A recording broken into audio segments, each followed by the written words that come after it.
Galatooma yeroo hundagaa ogummaa keenyaan alaa wantoota kun raadiyoo sagalee Ameerikaati.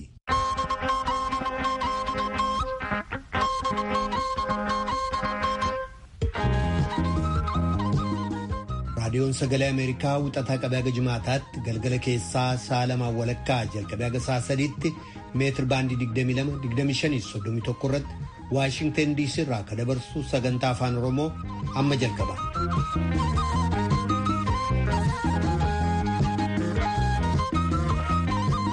Fagoof dhiyoodhaa raadiyoo intarneetii saatalaayitii naayilsaatii fi feesbuukiidhaan kanneen sagantaa keenya hordofaa jirtan dhaggeeffatoota keenya jaallatamoo akkam ooltan. Kamisaa Gayyajaa bara 2020 akka lakkoobsa Itoophiyaatti immoo adoolessa 30 bara 2012 keessummeessaan keessan irraan namoo daandiiti. Manni murtii federaalaa sadarkaa jalqabaa dhaddachi ramaddii araadaa gaazexeessaa OMN fi gaazexeessaa lammii Keeniyaa tokko dabalee namoota galmee Ciibsaa Abdulkarim jalatti mataman 5f mirgi wabii eegamee fi akka gadhiifaman ajaja kenne. Godinaa Baalee Bahaa Ginniiritti weerarri vaayirasii koronaa buufata poolisii seenuudhaan kanneen achitti hidhamanii jiran gara namoota 50 qabuusaatu dubbatama. Kunneen gabaasaalee keenya oduudhaa boodaatii qophii fayyaa irratti immoo duula qorannaa COVID-19 kabaatii tokko ministiriin fayyaa gidduu kana labsee laachisee keessummaa dubbisne qabna. Maraafuu haga xumura sagantaa keenyaatti nu waliin turaa jenna dhaggeeffatoota keenya. Piroodyuusariin Tamsaasarraa Biraan Hayiluu, Tamsaasa intarneetiif miidiyaa hawaasummaa kan qindeessitu immoo Tigisti Gammeeti. Oduuf gara tujubeettan sin dabarsa. Akka mooltan dhaggeeffatoota keenya oduun galgala kanaaf qabnu kunoo. Ministeerri saayinsii fi barnoota sadarkaa olaanaa Itoophiyaa kolleejiiwwanii fi yuunivarsiitiiwwan biyyattii keessaa jalqabaa qabee hanga ijoolleen eebbifamanitti utuu ijoolleen qaamaan mana barnootaatti hin argamin marsariitii irratti akka barsiisan eeyyama argatanii jiru. Ministirichi marii geggeesseen barnoonni marsariitii irraa kennamu barnoota sadarkaa olaanaa 250 ta'an to'achuuf gargaara jedhee jira. Akka ministirichi jedhutti lakkoofsa barattootaa, barsiiftotaa, koorsii maalii akka fudhatamu, kireeditiin meeqa akka fudhatamu, kuusaa galmee yookaan daataabeezii irraa to'achuun kan danda'amu ta'uuf qulqullina barnootaaf illee ni gargaara jedhee jira jechuudhaan Edan Garramoo gabaasteetti.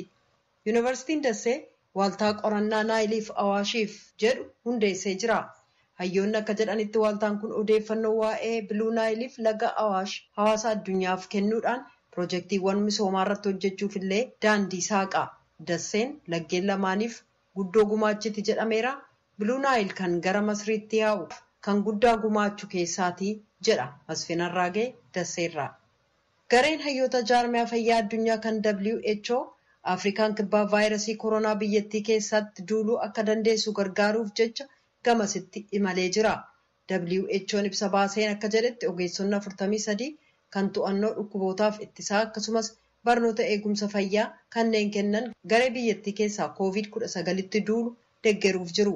Gareen WHO kun utuu kutaalee Afrikaa kibbaa akkaan dhahaman kan akka Keep Gama Bahaa, Free State, Gauteng, KwaZulu Naataaliif Pumalangaaf deeggarsa addaa gochuun jalqabin dura hojii ministirii eegumsa fayyaa biyyattii xiinxaluuf jira.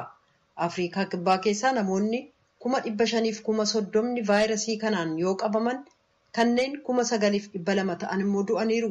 Akkuma kanaan biyyattiin baay'ina lakkoofsa namoota vaayirasii koronaan qabamaniin addunyaarraa sadarkaa 5ffaarra jirti.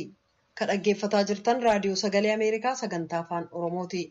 Beeruut dhoo'insa kibxata darbe naannoo buufata doonii magaalaa galma mootummaatti dhaqqabeen namoota duraa du'aniif gaddaa ennaa jirtu kanatti gareeleen baraarsaa namoota achi buuteen isaanii dhabame barbaadaa jiran. Ministiriin eegumsa fayyaa biyyattii akka jedhetti dhoo'insa sanaan namoonni 5,000 ol miidhaan yoo irra ga'u lakkoofsi namoota du'anii gara 137 ol siqee jira. Lakkoofsi kun guddataa adeema jedhanii kan eegan ta'uu aangawoonni beeksisaniiru. Kaabineen Libaanon labsii yeroo hatattamaa kan torban lamaa kalabse yoo ta'u waraanni biyyattiis nama dhoo'insa kana keessaa harka qabu akka to'atu ajajee jira. Dhoo'insa kanaaf sababaan maal akka ta'e aangawoonni qorataa akka jiran yoo ta'u irra hedduu qiyyaafati isaanii keemikaala amooniyam naayitireet jedhu kan kuusaa buufata galaana sanaa keessa waggoota 6 ture irratti. Pireezidaanti Miisheel Ayoon kanneen itti gaafatamoo ta'an adabi cimaan kan isaan eeggatu ta'uu dubbatan.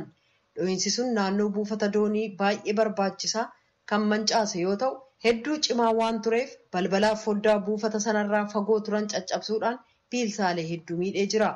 Bulchaan Beerut Maarawaan Abaawud kaleessa ibsa kennaniin haalli suukanneessaan kun uummata 300,000 ta'u mana jireenyaatiin ala taasisee jira jedhan.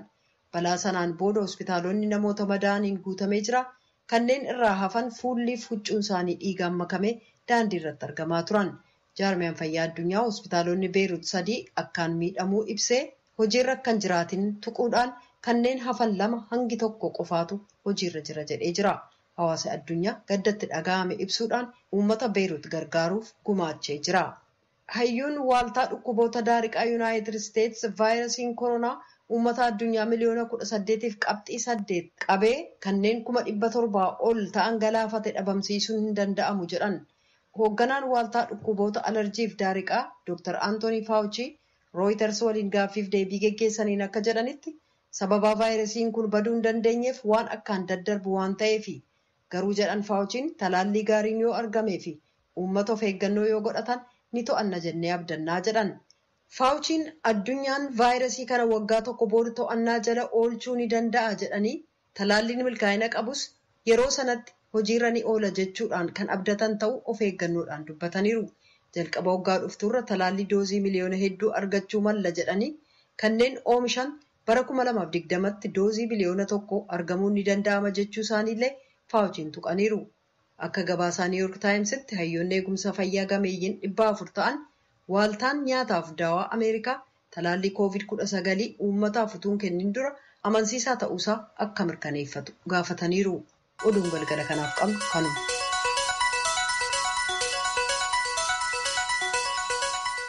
Kadhagaa jirtan as Waashingtan DC irraa kadabru raadiyoo sagalee Ameerikaa sagantaa afaan Oromooti. Manni murtii federaalaa sadarkaa jalqabaa dhaddachi ramaddii araadaa gaazexeessaa OMN Mallasaa Dirribsaaf gaazexeessaa lammii Keeniyaa Yaasiin Juumaa dabalee namoonni galmee ciibsaa Abdulkariim keessatti himataman 5 akka mirgi wabii eegamee fi gadhiifaman ajaja kennee jira. Haaluma wal fakkaataan galmee obbo Juumaa Huseen keessatti kanneen argaman namoonni 6 wabiin akka gadlakkifaman murtaa'uusaa abukaatoon isaanii himanii jiru. Gama biraatiin garuu mirga wabii kabachiisuuf maallaqa barbaachisu eega kaffallee booda koomishiniin poolisii Finfinnee akka qorannoo biraatiif isaan barbaadu ibsuudhaan akka gadi lakkifamne nu beeksise jechuun maatii hidhamtootaa keessaa raadiyoo sagalee Ameerikaatti himanii jiru. Tsaayidaamxootu Finfinneerraa gabaase. Adoolessa 29 bara 2012 akka lakkoofsa Itoophiyaatti manni murtii federaalaa sadarkaa jalqabaa ramaddii araadaa namoota 11 galmee 2 irratti jiraniif mirgi wabii akka eegamuuf ajaja dabarsuusaa abukaatoon namoota hidhamanii ibsaniiru. Galmee tokkoffaan kan gaazexeessaa OMN Oromiyaa Miidiyaa Neetwork Mallasaa Dirribsaa dabalatee namoota biroo 4 kan qabuu fi galmeen lammataa immoo galmee obbo Juumaa Huseeniin kan waamamu akka ta'eef yakkatti maamiltoonni isaanii shakkaman jechuun poolisiin qorachaa ture ibsaniiru. Abukaatoon namoota kanneenii obbo Kadir Bulloo. Manni dhiyaatee ture kama Jawaariif obbo Baqqalee dhiyaatee kan wal fakkaatu maraafu. Inni maali tokkoffaa reeffa namaa jibbisiisanii as fuudhanii fudhataniiranu. Lammaffaa immoo sabaaf sablammoota waliin buusuuf kana godhanii jiru. Sadaffaa immoo warra mootummaa warra bilchiginaa warra Oromiyaa mootummaa jara kana irratti miidhaa geessuuf yaalii godhanii jiru. Nama sababa isaaniitiin biiroo bilchiginaa Oromiyaatitti namni sababa isaaniitiin namni du'ee jira kanaaf shakkamee kan jiru baay'ee dhiyaatee ka ture. Obbo Kadir itti dabaluudhaan falmii mana murtiitti taasisamaa tures akkas jechuun ibsanii jiru. Mormiin dhiyeessine lakki namni kun tokkoffaa akka seeraatitti namni walitti qabaan hin dhiyaatu jimlaa jedhamu kana beeku. Yakki ijoollee namni kun dalage takka takkaan addaan bahuu qabaata.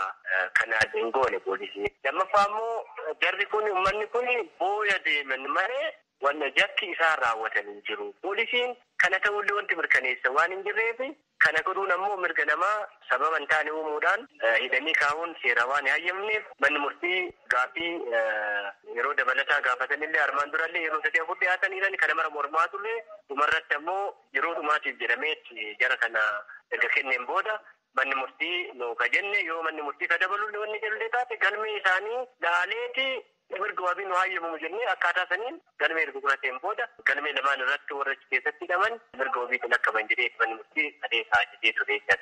Namoonni kunneen erga to'atamanii mana murtiitti dhiyaachaa kan turanii fi guyyaa kaleessaa dhaddacha araadaa irratti dhiyaachuudhaan mirgi wabii isaanii kan eegameef ta'uu ibsaniiru. Obbo Kadir. Nama 11 kan tokko duraa irratti 5 kan lammaffaa irratti immoo nama 6.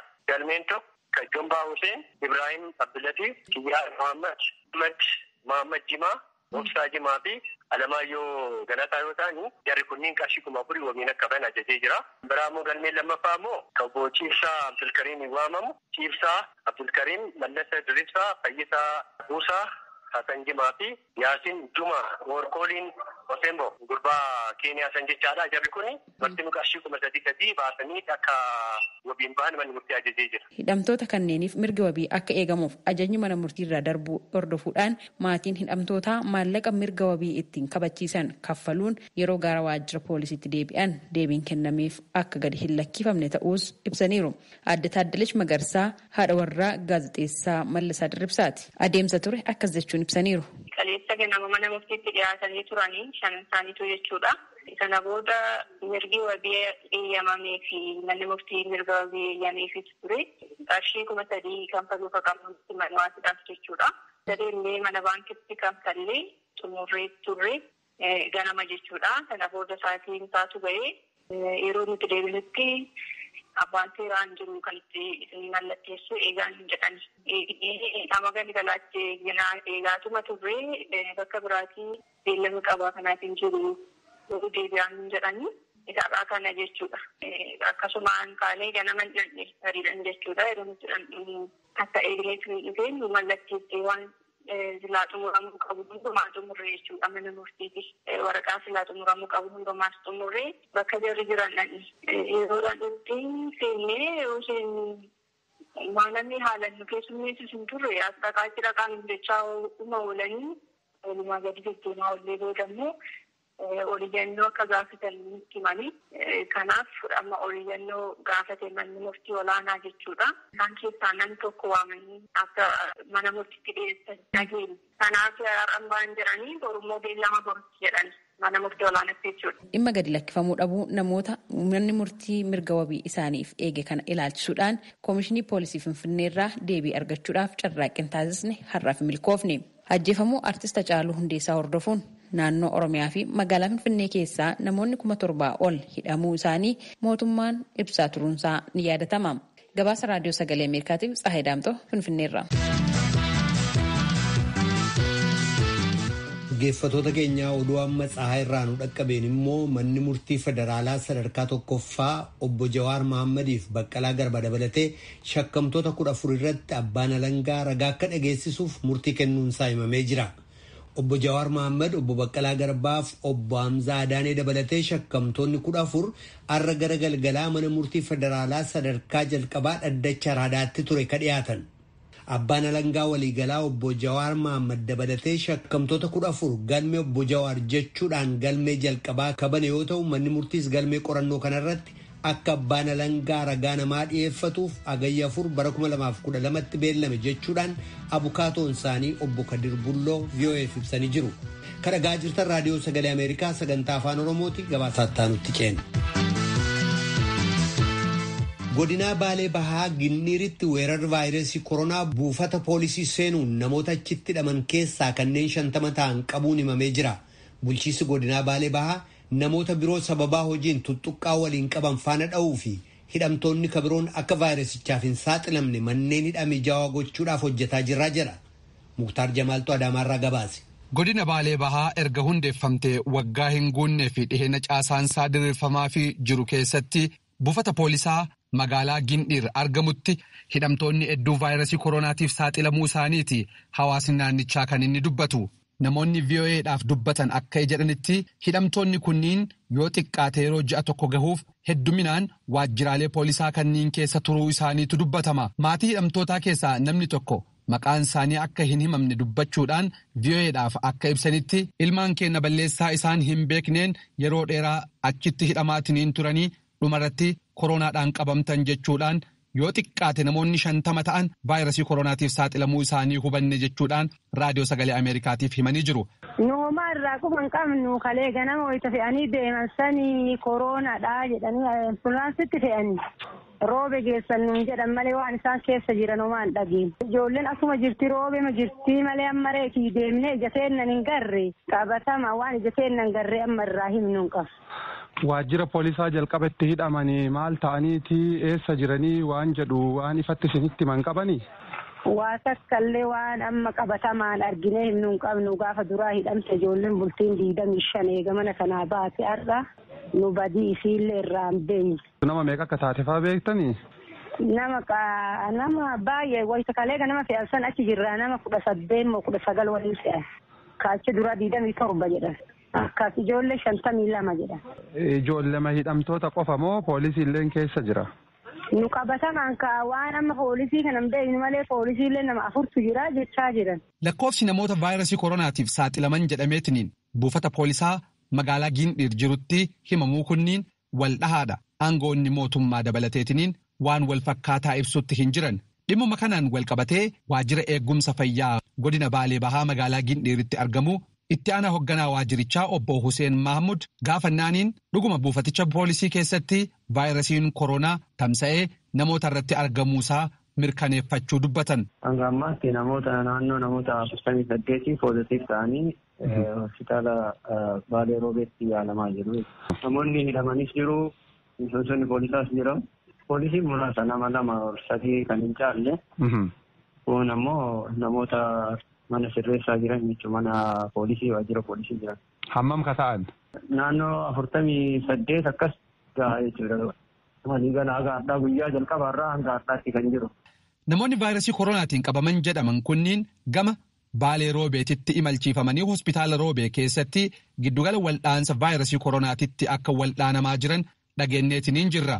Isaan kanniin keessatti poolisoonni lakkoofsaan hanga 5 hin caalle haa jiraatanii malee kanneen 40 ol ta'an hidhamtoota akka ta'anillee mirkaneeffanne. Bulchaan godina Baalee Bahaa obbo Adam Qaasim taatee hidhamtoota buufata poolisaa jiran mudatee fi waansaa raadiyoo sagalee Ameerikaatiif deebii kennanii jiru. Namni koronaadhaan qabame gammaatti nama 46 gahee jira. Inni kunis waajjira poolisii keessaa kan ka'e jechuudha naannoo hidhaati. Sababni itti wayii tokkotti akkanatti baay'atuu danda'ellee namoota naannoo san tuttuqaa qaban poolisiis ta'e nama dhuunfaas ta'e kanaa wajjin ka xiqqoo bal'ate akka tasaa ta'eef namni sun eenyu jechuun irra ga'uun xiqqoo qorannaa nu gaafata. Naannoo sanitti rakkoo amma uumame kanaa wal qabatee waajjira poolisii keenya akkaataatti karaa qoricha biifnee jira waajjira poolisii qulqulleessinee jirra. Sanii miti namoota achi keessa jirus baasnee gara biraatti shiifti gooneera waajjirri sun aga biifamee inni qulqullaa'utti namni akka ittiin fayyadamne godhamee jira. Namoonni raadiyoo sagalee Ameerikaa dubbisee fi ogeeyyonni fayyaa maqaan isaanii akka hin eeramne kaasan kan isaan himan namoonni 50tti dhihaatan hanga ammaa vaayirasiin koronaa buufata poolisaa Gindhiiritti irratti argameetiniin jira jedhamu kunniin kanneen buufaticha keessa turan qofa jedhu. Isaan kunniin illee sababni heddumminaan walitti hidhamuudhaa fi of eeggannoo malee walitti guutamuu isaanii akka ta'ellee akeeku. Sodaa babal'ina vaayirasichaa godinattii haaraa reef miilaaniin dhaabbatiin keessatti tamsa'uudhaa fi hammaachuudhaa mala jedhameetiniin dubbatamuun walqabatee maatiin hidhamtoota kanniinii midhaan nyaataa geessaa fi hidhamtootas dubbisaa turan waan ta'eef tariitii hanga gammoojjii baadiyaa godinichaatitti vaayirasichi tamsa'uu mala sodaa jedhan akka qaban dubbatu. Yaadota ka'an kanaaf akka deebii nuu kennaniif bulchaa godina Baalee Bahaa obbo Adam Qaasim gaafanneetiniin jirra. Namoota achiin tuttuqqaa qaban kamiyyuu qorannaa godhaati irraa ammallee irraa fuudhamee ergamee jira namni hedduun jechuudha. Poolisiis ta'e poolisii waajjiroota san keessa jiranii fi uummata achitti fayyadamu tuttuqqaa achitti qaban kana maatii namoota amma qabamanii vaayirasiin kun irratti argamee haga baadiyyaatti barbaannee riizaltiin isaa irraa fuudhamee ergamee jira. Meebii riizaltiin kun itti deebi'u lakkoofsi kun dabaluus danda'a hanqatuus danda'a. Kanaaf amma immoo isarraa wanni nu barsiisu waajjira poolisiitti dhufuudhaan dura maal gochuu qabna. Namni tokko yoo inni akkamitti to'atamuu qabaa akkamitti turuu qabaa waan jedhamu san irratti hojjetaa irraa jechuudha. Haalicha mijeessineet irraa ammatti iddoo bal'aa manneen barnootaa cufaa jira. Yoo rakkoon akkasii jiraates akkaataa itti namni bakka walirraa fagoo ta'etti to'atamuu danda'u. Keessumaa immoo isuma sanuyyuu immoo irra isaatti irra waan baay'ee isaatiin namni achumatti hobii waamsaniitiin akka inni ala taa'eetiin waan san hordofu hordofuu qofa osoo hin ta'in namni garanatti dhufuu caalaa achumatti ilaalamee sadarkaa itti furmaanni kennu wantoota akka ulfaataa akka ምናልባት yaalii jecha wantoota kanneen fakkaatu yoo ta'e namni akka hin to'atamnee fi hawaasuma keessatti namni kun gorfamee walitti bu'iinsa gaggabaabaaf jecha gara poolisiitti akka hin dhufne hojii kana hawaasa irrattis hojjetamaa jira. Kanaaf naannoo kana of eeggannaa cimaa gochaa jirra. Mallattoo mul'ate isa naannoo waajjira poolisii kanarraa kan mul'atedha. Haga ammaatti naannoo biraatitti hin mul'anne. Isa kanarratti karaa kanaan hidhamaan achi jiru sunis qulqulleessu qofa osoo hin ta'in akkaataatti maaskii walirraa fageenyi isaatti eegamu kanarratti hojjetamaa jira. Namni dhufu immoo akkaataan itti osoo walitti kaleenya san distaansii san eeggatee akkaataa itti fayyadamuu danda'u. Namni meebii nama dubbisuun dhoowwuun hin danda'amu. Maatiin dhufee gaafachuu danda'a. Walirraa fageenyi isaa eeggatee akkaataa itti dubbisu mara haalli akka kanaan mijatu isarratti hojjetaa jira. Rakkoota tamsa'ina vaayirasii koronaa godina Baalee Bahaa mudate kana faluudhaaf jecha hidhamtoonni heddumminaan bakka tokkotti akka walitti hin hidhamne yakkoota hammaatoo yoo hin ta'in namoota gama mana hidhaa fiduurraa of qusachuu fi faloota gama biraa qabanneetiniin itti deemaa jirra jechuudhaan bulchiinsi Baalee Bahaa dubbatee jira. Gabaasa sagalee Ameerikaatiif Muktaar Jamaal Adaamaarraa.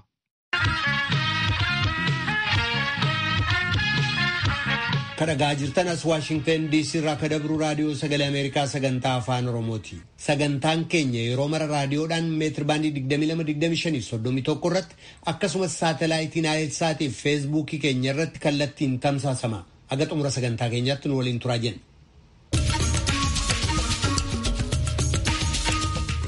Ministiriin eegumsa fayyaa kan Itiyoophiyaa weerara dhukkuba COVID-19 hanqisuuf akkasumas ittisuuf jecha sochii hawaasa hirmaachise jalqabuuf qophiitti akka jiru beeksisee jira.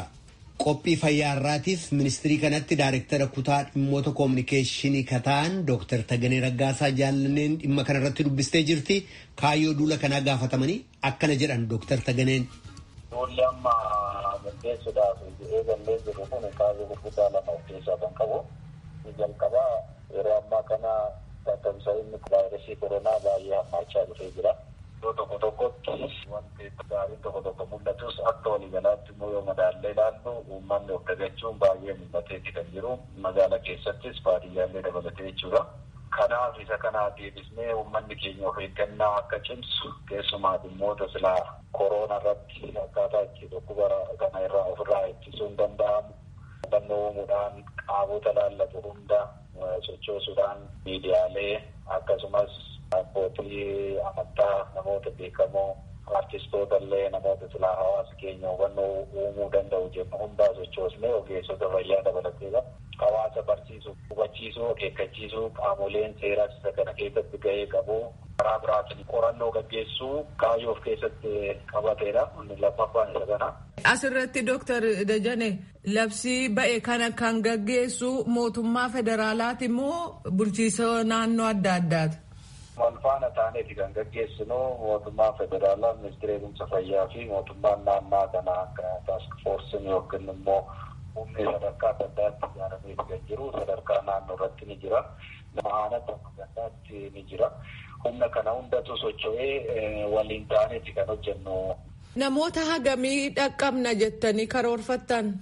Mana yookiin abbootii warraa yookiin haadha warraa miliyoona 17 adda baasnee bira gahuudhaan kan qabanne.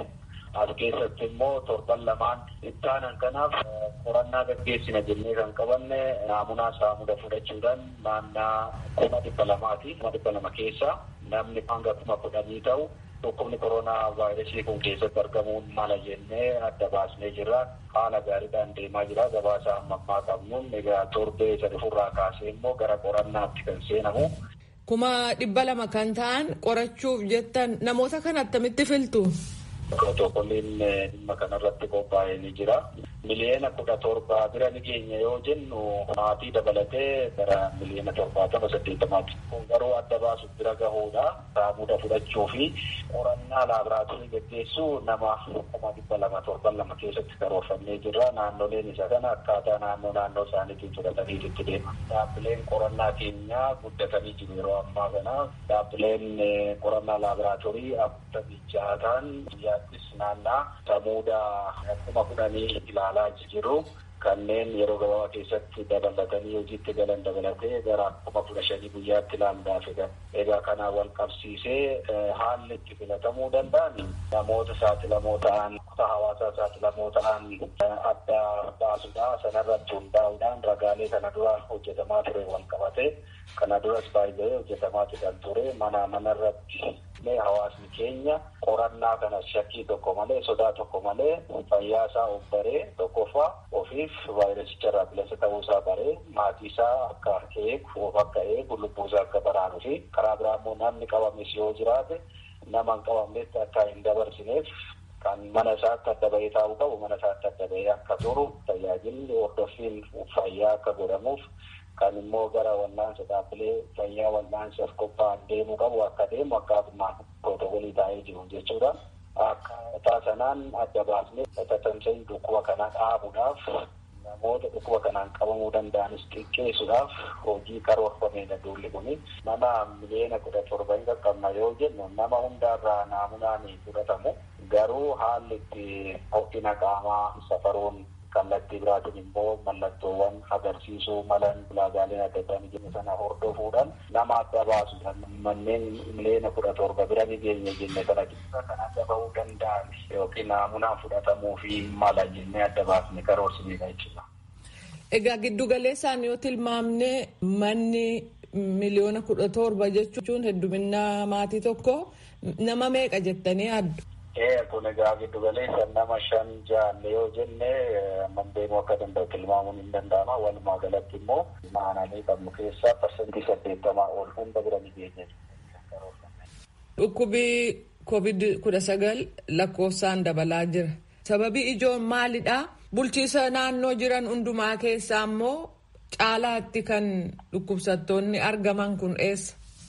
Akka waliigalaatti ragaa amma qabnuun magaalaa Finfinneedha. Magaalaa Finfinnee keessatti namoota dhukkuba kanaan qabaman haa ta'u karaa lubbuun isaanii kan darbees akkasumas immoo namoota dhukkuba hammaarra jiran yookiin sadarkaa ICU kan seenanii fi yeroo guyyaa guyyaatti ragaa jiru yoo ilaalle kan magaalaa Finfinnee bal'aadha. Dhukkuba kanaan qabamanis parsantii 70 ol magaalaa Finfinneeti. Oromiyaanis ragaa bahaa jiru yoo ilaallu dabalaatti kan jiru. Oromiyaa qofa otoo hin taane immoo naannolee hundarratti bulchiinsa magaalaa Dirreedawaa dabalatee dabalaatti kan jiru. Dhukkuba kanaaf sababni guddaan of dagannaadha. Of eeggannoo tarkaanfiiwwan of eeggannoo barbaachisoo ta'an fudhachuu dhabuudha. Of eeggannoo yoo jennu haguuggiin afaan funyaanii baay'ee murteessaadha. Maaskiin jennu yoo danda'ame immoo keessumaa namoonni umuriin isaanii deeme namoonni dhukkuba garaagaraa qaban amma danda'ametti mana turuutu irra jiraata. Hojiiwwan guyyaa guyyaatti raawwannu hunda irratti of dagannaan hin barbaachisu. Fayyadama dogongoraa waan tokko tokko hin argina. Funyaan irraa fuudhanii afaan irra qofa kaawwachuun afaan funyaan irraa fuudhanii morma jalatti sassaabanii kaawwachuun ni mul'ata. Kun dogongora cimaadha. Kanaaf afaan keenyas funyaan keenyas sirriitti haguugamuutu irra jiraata yoo maaskii fayyadamnu. Kana biraan immoo walirraa fageenya eeggachuudha. Hojii hojjennu hunda keessattuu kana dagachuun nurra jiraata. Nama vaayirasii kana qaburraa kallattiidhaan nama dhiyeenya irra jirutti waan darbuuf walirraa fageenyi yoo xiqqaate litira 2 gadi hin taane walirraa fagaachuun nurra jira hojii hojjennu keessatti. Kun dagatamuu hin qabu. Qulqullinni keenya ammas irra deddeebinee kan dubbannu dagatamuu hin qabu. Eeggachuun nurra jiraata.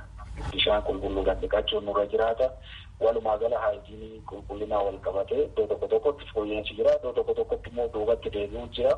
Yeroo qormaataa kana keessatti akkaataa kanaan keessa darbuun nurra jiraata. Of dagannaan keenya akkaatuma marra jiruun itti fufa ta'e baay'ee yaaddoo guddaadha biyyattiitti. Naannoleedhafis baay'ee guddaadha. Kanaaf uummanni keenya of eeggachuu nurra jiraata. Kaayyoon duulichaas isa kana giddugaleessa godhata waan ta'eef of dagannaan hin barbaachisu kan jedhu ammas irra deddeebi'ee dubbachuun barbaachisa. Dooktar Taganee Raggaasaa deebinaa laattaniif maqaa raadiyoo sagalee Ameerikaan hedduu galatoomaa. Isinis carraa maatiin hin galatooma.